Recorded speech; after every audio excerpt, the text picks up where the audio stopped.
defending champion. Kicks on the outside. Atawi trying to find space on the inside. Wanyonyi in the closing stages holding on as Sedjati, the bronze medalist from Paris. Just 400ths of a second. That's all that separated Emmanuel Wanyonyi from losing everything he'd worked for at the 2025 World Championships in Tokyo. The 21-year-old Kenyan runner just did something absolutely incredible. He won the World 800-meter championship with a time of 1 minute and 41.86 seconds. This wasn't just any win. It was a championship record. And the craziest part? He almost lost it all in the final stretch. Let's go back to September 20th, 2025 in Tokyo, Japan. The national stadium was packed with fans. 8 of the world's fastest 800-meter runners lined up at the starting line. Everyone knew this race was going to be special. All the big names were there. The favorites, the champions, the record breakers. Emmanuel Wanyonyi stood at the line as the Olympic champion. He had won gold at the Paris Olympics in 2024. Next to him was Arop from Canada, the defending world champion. Then there was Sedjati from Algeria, who had been running incredibly fast all season. These 3 guys had shared the Olympic podium just a year before. Now they were about to battle again. When the gun went off, Wanyonyi did something surprising. He shot straight to the front. Here's the interesting thing though. Wanyonyi doesn't even like running in front. He said this himself, but he knows it works for him. So that's exactly what he did. The first 400 meters, absolutely blazing fast. Wanyonyi hit it in 49.27 seconds. To understand how insane that is, let me tell you something. Back in 2012, David Rudisha set the world record at the London Olympics with a time of 1 minute 40 seconds and 91/100ths of a second. His first lap, just 200ths of a second faster than what Wanyonyi just ran. That's basically the same speed. But running that fast comes with a price. As Wanyonyi came down the final straight, his legs started to feel heavy. He was getting tired. Arop saw his chance and pulled up right next to him. The crowd jumped to their feet. Then something crazy happened. Sedjati had been way back in 6th place, but coming off that final bend, he started moving. Fast. Really fast. He was passing runner after runner. He caught up to the leaders. Now, all 3 of them were shoulder to shoulder, fighting for gold. Wanyonyi looked over. He saw Sedjati coming. His face showed surprise. He knew he had to dig deeper than ever before. With everything he had left, he pushed one more time. His legs burned. His lungs screamed, but he found that extra gear. The finish line couldn't come soon enough. Wanyonyi crossed first. Sedjati was right there, just 0.04 seconds behind. That's less than the time it takes to blink. Arop finished third, just 0.05 seconds behind Sedjati. When the times came up on the screen, everyone in the stadium went wild. This wasn't just a fast race, it was historic. All 8 runners finished under 1 minute and 43 seconds. That had never happened before in the history of the 800 meters. Never. 8 men, all breaking 1:43 in one single race. After catching his breath, Wanyonyi talked about the race. "I didn't take this race for granted. I really wanted to have a good race, a fast one, and it was," he said. He explained why he looked so surprised at the finish. "I ran a really fast first lap and it was a hard finish as well. That's why I had a surprise face after the finish." Sedjati wasn't upset about getting silver. He actually seemed really happy. "It was a very tactical race," he explained. "Everything happened in the way I planned except the gold medal. But I'm very happy and satisfied with this silver." Then he said something really touching. He had been worried about his father before the race. His dad had called him and said he was stressed, which made Sedjati stressed too. "But now I can tell him that everything is okay," Sedjati said with relief. For Arop, this race was special for another reason.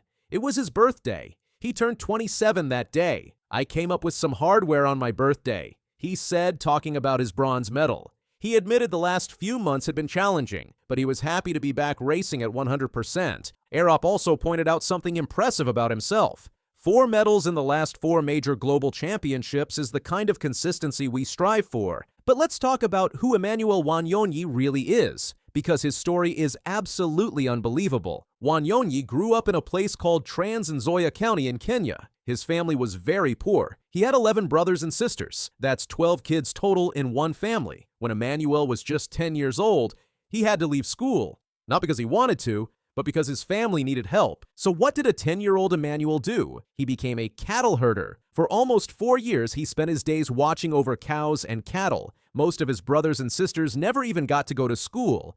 But Emmanuel was different.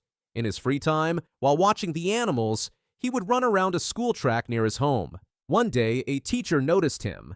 This teacher saw something special in the young boy running by himself. The teacher helped Emmanuel get back into school. That moment changed everything. "Running did save my life," Wanyonyi says. He's never embarrassed to talk about his difficult childhood. In fact, he loves talking about it. Why? Because it inspires people. He said, "I know I motivate so many people because when they look at where I was and where I am now, they know anything is possible." Wanyonyi didn't come from a family of runners. Nobody in his family ran professionally, but he knew he could make it if he worked hard. "I had to do it for my family," he said, and that's exactly what drives him even today. The best part of his success? He used his prize money to buy land and build a house for his mother and younger brothers and sisters. "My whole family is now doing well," he said proudly. His goal is to make sure his siblings have better opportunities than he did growing up. But Wanyonyi isn't satisfied yet, not even close. After winning in Tokyo, he made his goals very clear. "Now I need to defend this title. I want to be a double world champion. Maybe I will start to think about the world record too." That world record he mentioned, it belongs to David Rudisha, another Kenyan legend. Rudisha's time of 1 minute 40.91 seconds has stood since 2012. That's 13 years. Wanyonyi's personal best is 1 minute 41.11 seconds. He's only 0.20 seconds away from the world record. That's crazy close. Here's something cool. Rudisha actually came to watch Wanyonyi race in Tokyo. The day before the final, they met up. "He told me just to take a rest and focus and everything is possible," Wanyonyi said. Rudisha has become a friend and mentor to the young champion, but Wanyonyi is being smart about chasing the world record. He's taking his time. He explained, out of respect of Rudisha, he ran 1 minute 41 seconds 7 times. "I have run 1:41 5 times, so I would like to run another 1:41 one more time." He wants to match Rudisha's consistency first before going after the record itself. For now, Wanyonyi has his eyes on something even bigger. He said, "I also want to win gold in Los Angeles in 2028. That's the biggest goal. The Olympics in LA. That's what he really wants."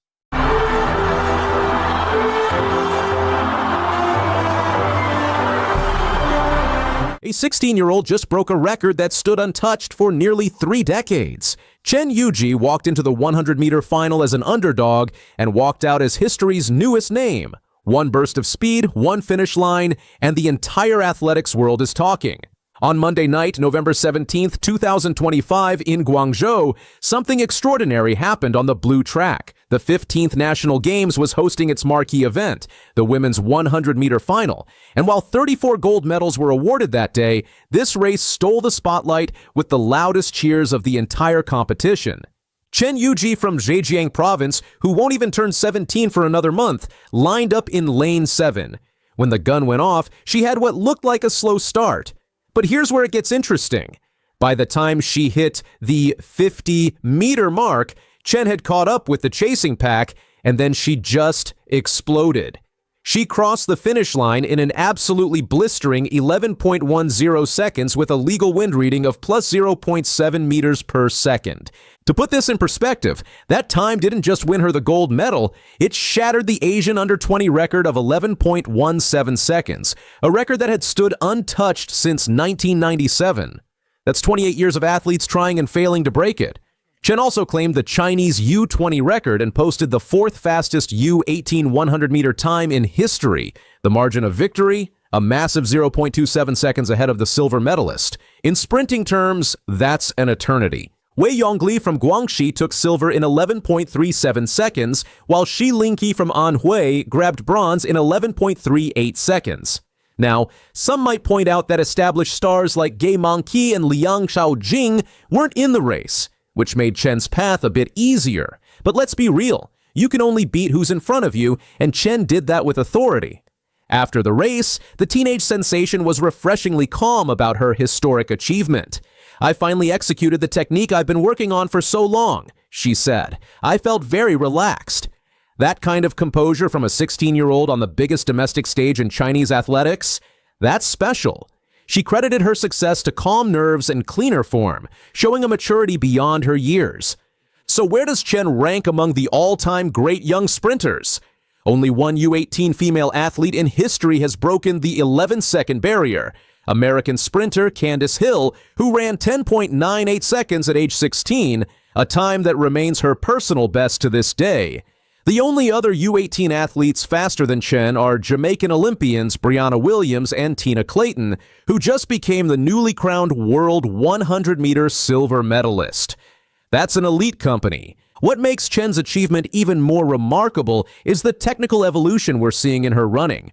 Born in 2008, she represents a generation of Chinese sprinters who've benefited from world-class coaching infrastructure and cutting-edge sports science from the very beginning of their careers. The fact that she produced the fourth fastest U18 time in history while still refining her technique suggests there's significantly more speed to unlock. If she continues developing at this rate and maintains her health, we could be looking at China's first genuine medal contender in the Olympic sprint events since the legendary days of Chinese track and field. The timing couldn't be better. With 3 years until the Los Angeles Olympics, Chen has the perfect runway to mature into a global force. This wasn't Chen's first rodeo on the big stage either. Earlier this year, she made history as the youngest female athlete to compete at the 2025 World Championships in Tokyo, where she ran the 200-meter heats and was part of China's women's 4x100-meter relay squad. And she's not done yet. Chen is chasing the sprint double at the National Games, competing in the women's 200 meters on Wednesday. But Chen wasn't the only sprinting star that night. In the men's 100-meter final, 25-year-old Li Ziyang from Hubei province claimed his first National Games title with a time of 10.11 seconds. Earlier in the heats, Li had posted an even faster 10.08 seconds, becoming the 8th Chinese male athlete to complete the race within 10.10 seconds. Li's post-race comments showed the kind of leadership Chinese sprinting needs right now. "I'm very satisfied with the result," he said. "China's sprinting future belongs to the younger generation, and I'll do my part to carry that flag forward." With talents like Chen Yujie emerging, that future looks incredibly bright. The athletics action didn't stop there. Gong Debin from Fujian won the men's 400-meter hurdles in a national record time of 48.68 seconds, while Olympian Mo Jiadi took the women's race in 55.19. In the javelin, Su Lingdan from Jiangsu secured gold with an impressive 62.42-meter throw on her very first attempt. What makes China's National Games so significant? This premier multisport event, held every 4 years, is essentially the country's domestic version of the Olympics. The 15th edition features approximately 14,000 athletes competing across 34 sports and 419 events, showcasing the absolute best talent China has to offer.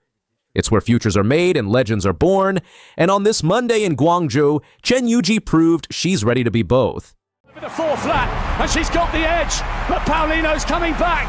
She's not beaten yet. This is so close. McLaughlin Lavrone for history. She's driving for the line, and she's done it. 47.80. The Olympics are supposed to be the biggest stage for track and field athletes, where legends are made and records are shattered. But right now, some really bad decisions are putting that all at risk for the 2028 Los Angeles Games. Every 4 years, we get to watch the best athletes in the world compete at the Olympics. We see incredible races, amazing performances, and sometimes world records that leave us speechless. The Paris Olympics gave us so many unforgettable moments, including Cole Hawker's epic 1500-meter gold medal.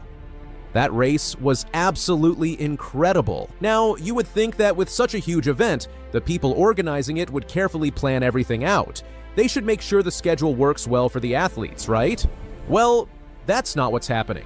Recent announcements about the LA 2028 schedule have professional athletes complaining, Olympic champions speaking out, and experts worried about athlete safety. Let's start with some history. Los Angeles hosted the Olympics back in 1984, and it was amazing. More Olympic records were broken there than at any other games. Carl Lewis broke the record in the 200 meters. Valerie Briscoe Hooks broke records in both the 200 and 400. Sebastian Coe broke the record in the 1500. In total, 20 Olympic records fell in LA. It was a historic event for speed and performance. So with that incredible history, you'd expect the 2028 organizers to want the same thing. to help athletes perform at their absolute best. Unfortunately, that's not what the current schedule is doing. The first major problem involves Sydney McLaughlin-Levrone, one of the biggest names in track and field. For the past 2 Olympic cycles, she has completely dominated the 400-meter hurdles. She broke the world record in Tokyo, then broke it again in Paris. She hasn't lost a 400 hurdles race since 2019. When someone finally did beat her back then, it took a world record to do it. She's that good. But McLaughlin-Levrone isn't just amazing at the hurdles. She also ran 47.78 seconds in the flat 400 meters at this year's World Championships, winning gold. That's the second fastest time in history. Some people even call it the actual world record because of questions about times from the 1980s.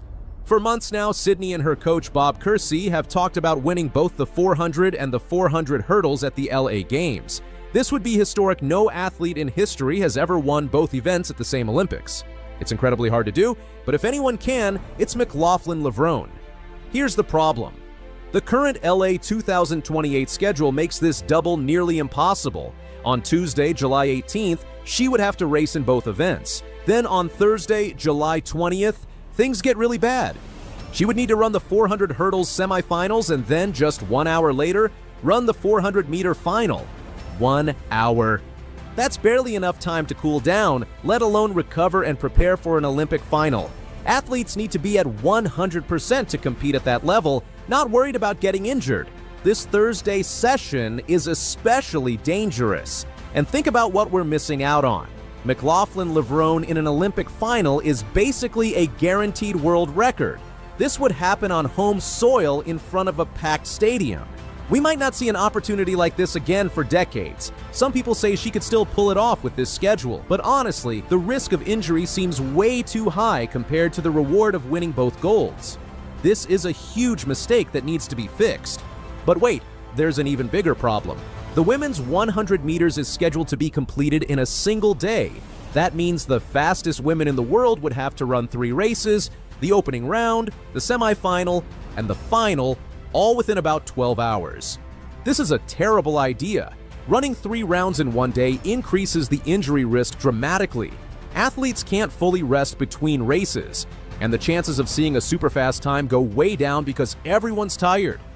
Where did this idea even come from? Athletes are not happy about this. Freddie Crittenden asked, "Who asked for this?" Hunter Woodhall said, "Bold move. Hope that doesn't stick." Champion Allison and Trey Cunningham shared their frustrations on Instagram too, but the best reaction came from Warren Weir, a Jamaican sprinter who won bronze in the 200 meters at the 2012 Olympics and silver at the 2013 World Championships. When he heard about this schedule, he didn't hold back. Warren said, "And it's absolutely crazy to think that a group of people sit down and decide that, yo, how are we going to make track and field worse for the athletes?" They sit down and them say, you know what?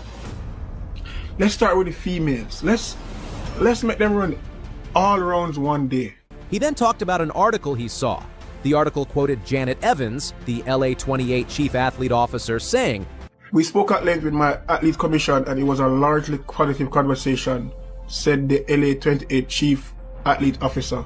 He asked, "I also want to ask Janet, who was in that meeting? Like, what do you mean by it was a positive, largely positive conversations? I'm quite sure half of them people are not thinking about the athletes' well-being for them to run all 3 rounds one day." Then Warren got sarcastic and suggested an even crazier idea. He said, "Since we are dealing with chaos, here what we can do. I have a better idea. How about we just run? Like, we already picked back to back. How about we make it one better and just make them walk back? Just like training. Yeah, walk back. As soon as you finish, and the next heat go, and the next heat go, and by the time all the heats them finish for round 1, semi-finals go same time.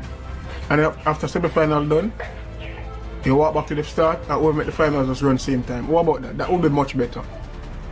Yeah. Let's do that. Because since we have picked madness, let's just do that. So my suggestion is walk back. So all 3 rounds one day and just walk back to start line. So that way you don't have to warm up back. That way you don't have to cool down. You know, you're already ready to go. Yeah, that's what we're doing. That's my suggestion. Because y'all crazy. Obviously, Warren was being sarcastic. But here's the thing. He's an Olympic medalist. He knows what he's talking about.